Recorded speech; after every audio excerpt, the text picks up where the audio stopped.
तस्वीरों में जिसे आप सुन रहे हैं ये वो महिला है जो अपने बच्चों के लिए किसी मिसाल से कम नहीं है। ये वो माँ है जो अपने बच्चों के लिए कुछ भी करने के लिए तैयार है, किसी के आगे हाथ फैलाकर नहीं बल्कि अपनी मेहनत से। जी हाँ, ये सिरसा की इकलौती ई रिक्शा चलाने वाली सविता है जो एक टांग से पैरालाइज्ड है। गरीब है, महिला के 3 बच्चे भी हैं जिनमें 2 बेटियां और 1 बेटा। सविता का कहना है कि उन्हें अपनी बेटियों पर नाज है। सविता अपने बच्चों का पालन पोषण करने के लिए ई रिक्शा चला रही है। मेरे पास 2 बेटी हैं, मेरे कोई करने वाला नहीं है, मैं पैरालाइज हूँ। आज 2017 में मेरा एक्सीडेंट हुआ था, तो मैं बेड पे बैठ नहीं सकती, बैठे भी ना रह नहीं सकती, मतलब काम करे बिना मैं बिल्कुल नहीं रह सकती। मेरी मजबूरी है कि मैं मेरी बच्चियाँ पाल लूँ और घर के कोई है नहीं, ना पीछे से सपोर्ट करने वाला ना फादर हैं, वो खुद मजबूर हैं, ब्रदर हैं वो छोटे हैं, वो सब मैरिड हैं, खाने को 2 रोटी दे देगा कोई, ऐसी ज़रूरतें हैं वो नहीं पूरी कर सकता कोई। इसीलिए मेरी मजबूरी है, मेरी जवान बेटी हैं, उनको हर चीज़ चाहिए। मैं 10 रुपए के लिए हाथ नहीं फैला सकती किसी के आगे। सबसे बड़ी यही मजबूरी है, मेरी बेटियाँ हैं, मैं उनको बेटों से बढ़ के मानती हूँ। अगर मेरे घर के भी बेटियों के लिए ऑब्जेक्शन उठाते हैं तो मैं उसके लिए लड़ती हूँ। आज भी उनकी यही थिंकिंग है कि लड़कियां कमज़ोर हैं, मेरे लिए मेरी लड़कियां कमज़ोर नहीं। मैं आज भी मेरी लड़कियों को 10 बजे बाहर निकाल दूंगी ना घर से, उन लड़कियों को डर नहीं लगता। यहाँ की 20 साल बाद मेरे को यहाँ आने पे यही लग रहा है कि वही सिरसा है, कोई डेवलप नहीं है। आज भी बेटी के अंदर डर डाल रखा है इन्होंने कि बेटी घर से बाहर नहीं जा सकती है। क्यों नहीं जा सकती है? कि बेटी है, बेटा 10 बजे 12 बजे बाहर निकल जाएगा, वो सही है। बेटी अगर कमाती है तो वो बुरी है। 20 साल बाद मैंने बहादुरगढ़ में 20 साल काटे हैं, मेरा कोई वहाँ नहीं है, मेरे सिरसा में सब कुछ है। मेरी फैमिली, मेरे फादर ब्रदर मेरे सब सिरसा में है। वो अभी भी इग्नोर करना चाहते हैं मुझे, इसलिए कि वो कहते हैं तो पब्लिक मोहल्ले में मत आना, मोहल्ले में लोग देख लेंगे, ये जान लेंगे कि ये उनकी बेटी है। क्यों, क्या डर है? मैं अपनी पहचान छुपा दूँ? मैं नहीं छुपाऊंगी अपनी पहचान। हर रोज यही बात होती है घर में, अब तो मैं बिल्कुल नहीं छुपाऊंगी। उन्होंने मेरे को कभी कुछ नहीं कहा।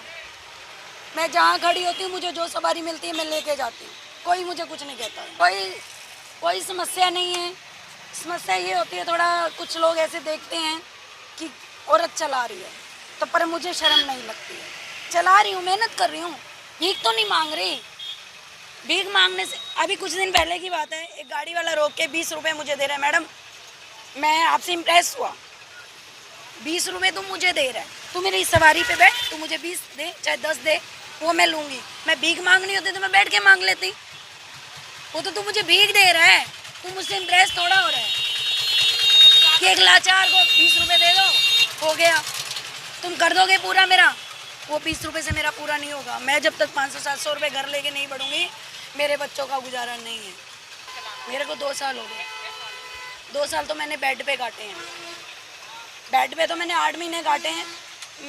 वैसे मैंने लोगों में घरों की रोटियां भी बनाई हैं, जाके टिफ़िन सर्विस भी किया है। बहादुरगढ़ के अंदर मेरा टिफ़िन सर्विस था, सविता तनीषा के नाम से, मेरी बच्चियों के नाम से मैंने कर रखा था, वो चलता था।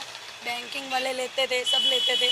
मैंने अचार का काम भी किया है, वो भी चला। ये लॉकडाउन होने के कारण सब काम बंद हो गया, सब अपने अपने घरों में चले गए, कोई आया नहीं वापस लौट के, तो इसलिए मैं परेशान हो गई।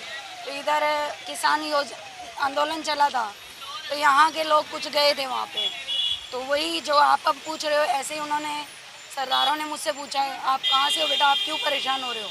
तो मैंने बोला उनको ऐसे ऐसे बात, कह रहे तो आप पेरेंट्स के पास क्यों नहीं जाते? मैंने कहा वो एक्सेप्ट ही नहीं करना चाहते मुझे। 20 साल हो गए, उन्होंने मुझे पूछा नहीं, अब क्या पूछेंगे? तब उन्होंने न्यूज़ में निकलवाया था, तब इन लोगों ने पढ़ा था कि हमारी बेटी, इनको तो ये लगता था ख़त्म हो चुकी है। नहीं, शादी तो मेरी कहीं और की हुई थी। तो वहाँ से इन्होंने, मैंने जाना घर में कोई झगड़ा होना, तो इन्होंने संभाला नहीं मेरे को। तो मैं वहाँ से, ये मुझे बोल देते थे कि अगर वापस आओगी ना तो हम तुम्हें फिर वहीं भेजेंगे। वो मारता पीटता, मेरे साथ बहुत कुछ करता, मैंने कभी कुछ नहीं कहा। और इनको मैं कहती तो ये मानते ही नहीं थे। नहीं मानने की वजह से तो इन्होंने मेरे को ये बोल दिया, हमारे घर पे मत आना, तुम मर जाना, बच्चों को लेके कहीं चली जाना, आना मत।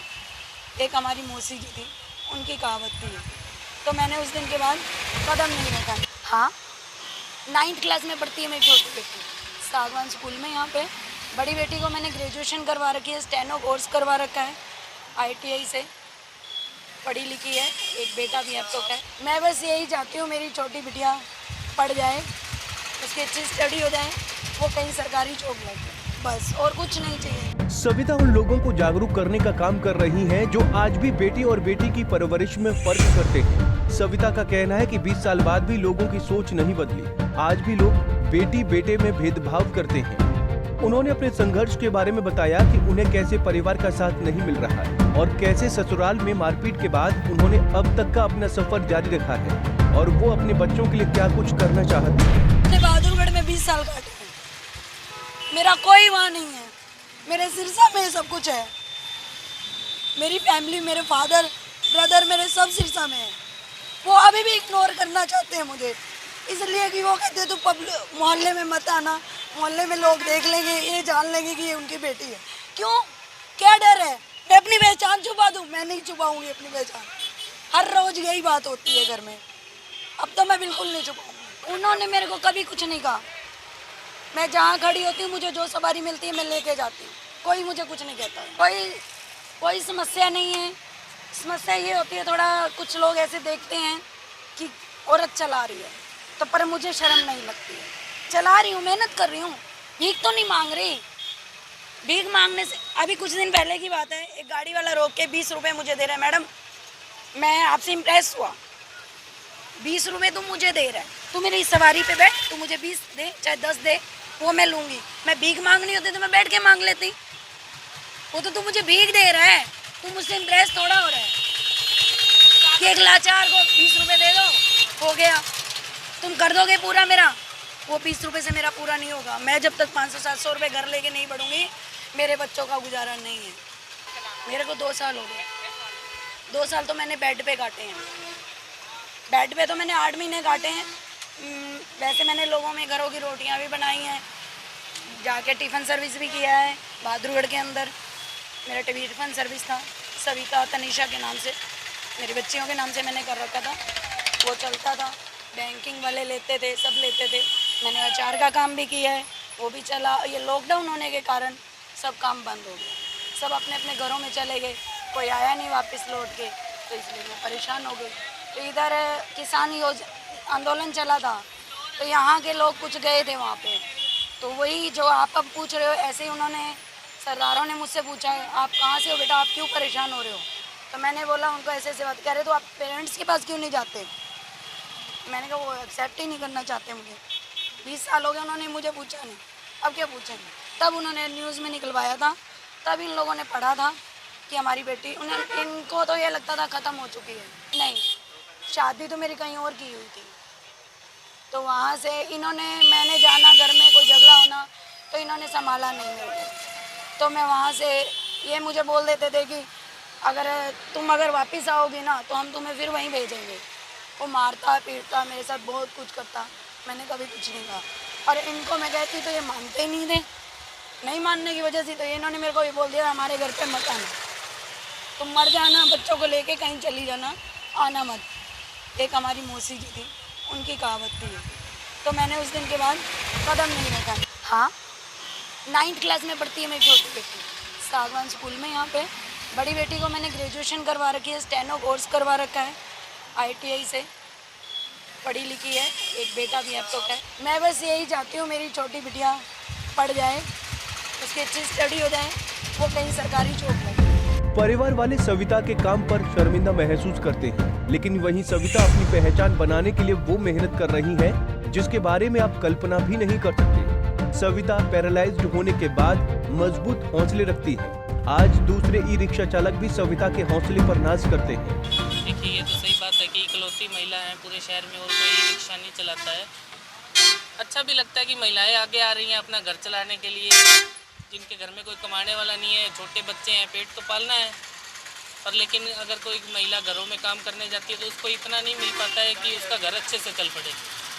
ई-रिक्शा में डेली का 500-600 कमा करके अपना घर बहुत अच्छे से चला रही हैं। हमें खुशी होती है कि महिलाएं आगे आई। ई-रिक्शा चलाने वाली सविता ने मेहनत की आज उनकी बड़ी बेटी ग्रेजुएट हो गई और छोटी बेटी 9वीं कक्षा की पढ़ाई कर रही है। लोगों की बेटियों के लिए छोटी सोच रखने वाले लोगों को सविता ने जवाब तो दे ही दिया, लेकिन उनके आंखों के आंसू आज भी उनके परिवार के लिए छलकते हैं, जिनकी छोटी सोच के कारण आज सविता पैरालाइज्ड होते हुए भी ई रिक्शा चलाने पर मजबूर है। सविता की एक ही इच्छा है कि वो भीख मांग कर नहीं बल्कि मेहनत कर अपने बच्चों का पालन पोषण करना चाहती है और अपने बच्चों को सरकारी नौकरी पर देखना चाहती है। सिरसा से सतनाम सिंह, पंजाब केसरी टीवी। हमसे जुड़े रहने के लिए हमारे YouTube चैनल को सब्सक्राइब करें और नई वीडियो की नोटिफिकेशन के लिए बेल आइकॉन को दबाएं। अगर आप ये वीडियो Facebook पर देख रहे हैं तो लाइक जरूर करें और ज्यादा से ज्यादा शेयर करें। धन्यवाद।